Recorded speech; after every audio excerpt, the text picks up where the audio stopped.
So this is Lawrence. He's my co-lead CDT here at Red Robin. First, I'm going to ask you to explain what is a CDT and what do you do to be a CDT? Well, a CDT is a certified designated trainer. And as the lead CDT, my job is to kind of oversee the training program, make sure everyone's getting thoroughly trained in all aspects, and making sure that all the bookwork for that training is done and completed. So when they're finished training, they know everything they need to know, and they're set up for success.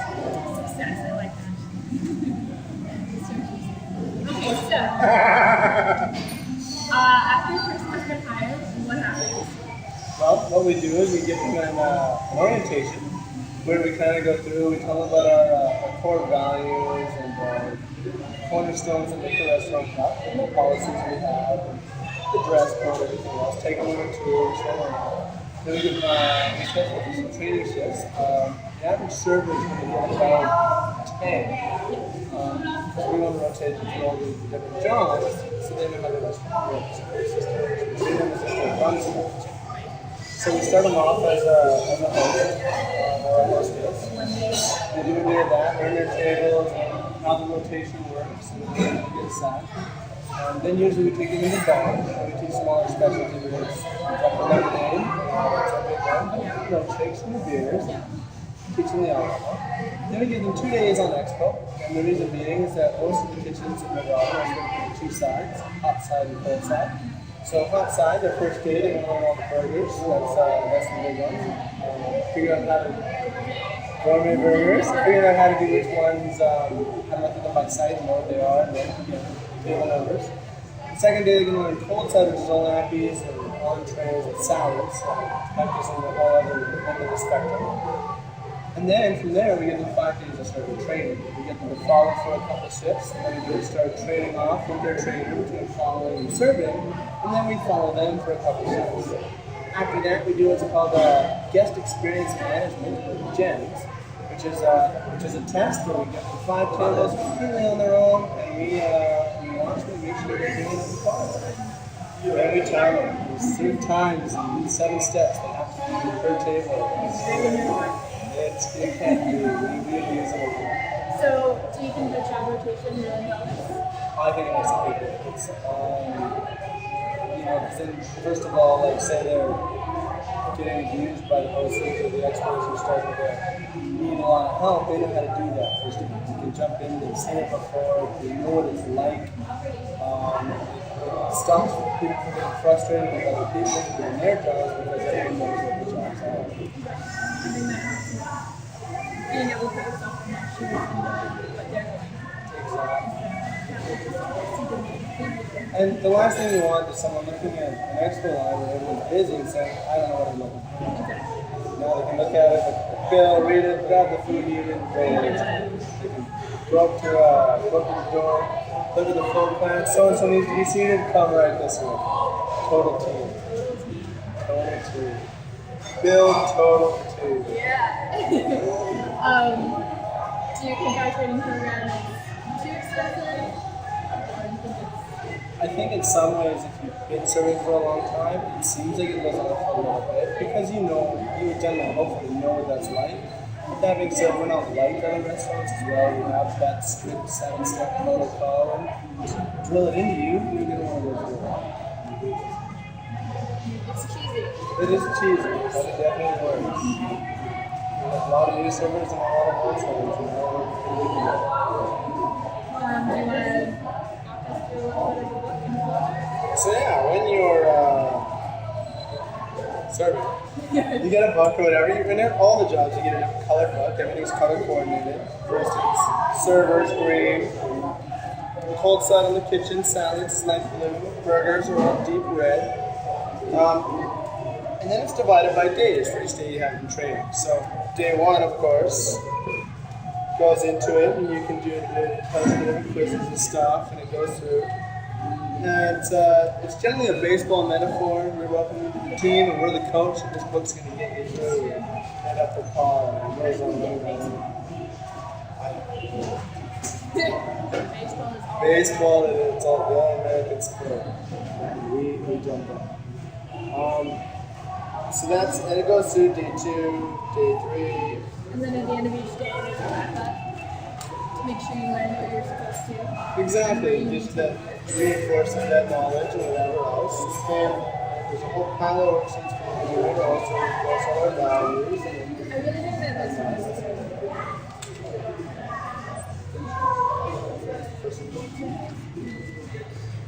Cornerstones worksheet. This one's actually, yeah, it's excellent because it forces you to go around, talk to all the different team members, and basically introduce yourself and get them to sign off and tell you all about the company. Yeah, and ask them how they feel about cornerstones. A story or whatever, something that happened to them that made them think. It's a great way to learn the team. It's a great way to get out of your shell. No shadow. Not very many of them anyway. And yeah, so this book's a wealth of knowledge. It goes on and on and on and on. And as things get finished up, we kind of, I as the lead CDT sign off on most of this, or whoever trained them. And then our department manager and then our general manager all gets to look through it and sign off and sure it's done. Then we unleash them onto the world. And you know, they have ongoing development opportunities. They can become a CDT and learn how to train others, which we're currently doing with a lot of people. 7 or 8.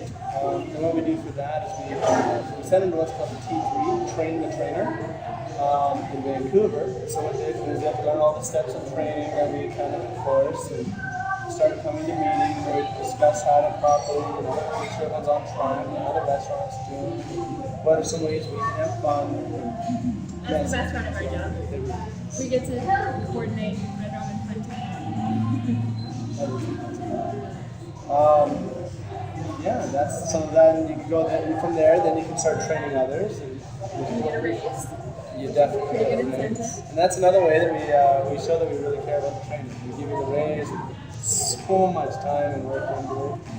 Lots of candy devoured. Lots of candy and loud noises, and yeah, and then you can move up the jobs, you can do what you need to do as you want to do it. That's all. So, this is Amy. She transferred here from Miami. She started there in June. She's been with the company for over a year now. So, what do you like about working at Robin?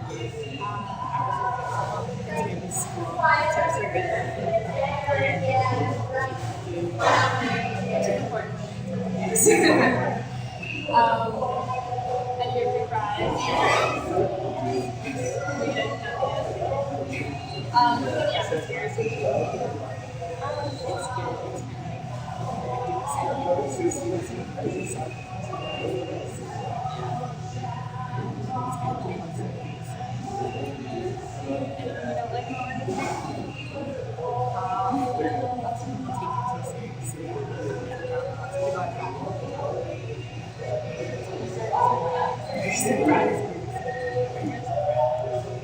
And you see yourself continuing?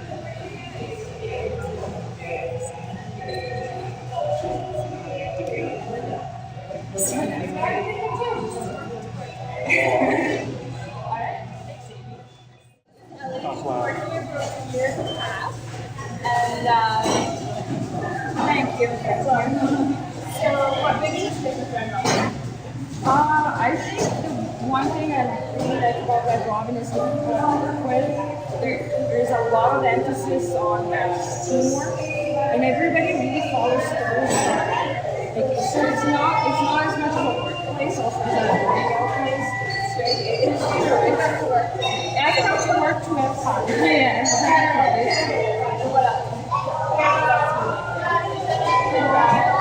Well, the free fries are always free Stephanie's milkshakes. Those are always well, like I mean, the tips are good. Exactly. Hours are flexible. They go into school and go into work. It's really like it can be stressful, like trying to but here they work out. Erica's also.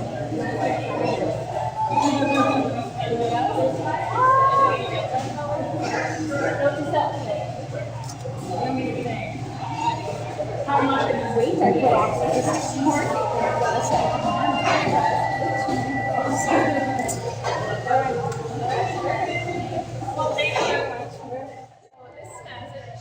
PT here. She's been here for over a year. And so that's what we like about working here.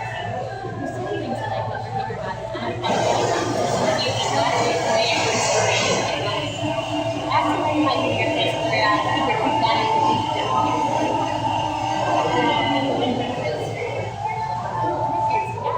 hours, never a long shift.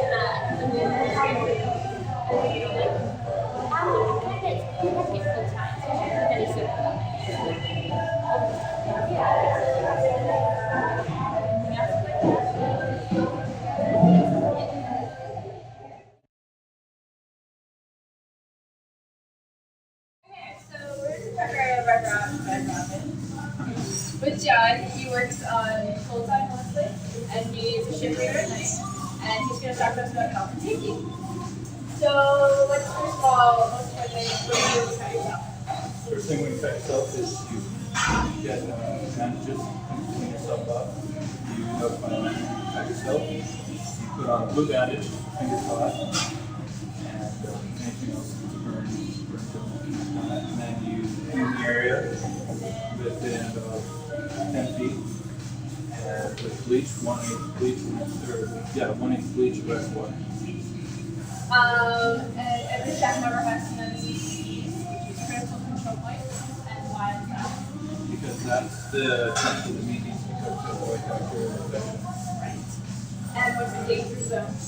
The danger zone is 0 degrees Celsius, 40 degrees, Sorry.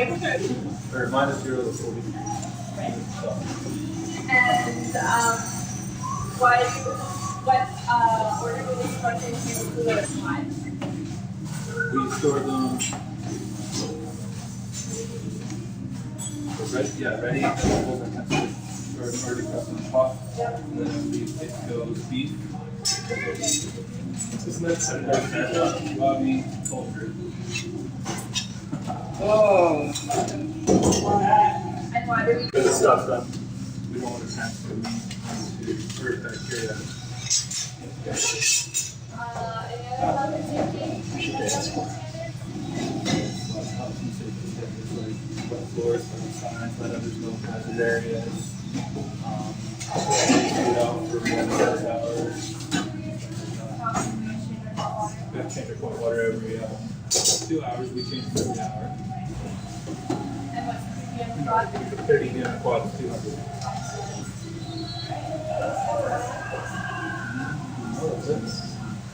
We always try and be safe and have fun.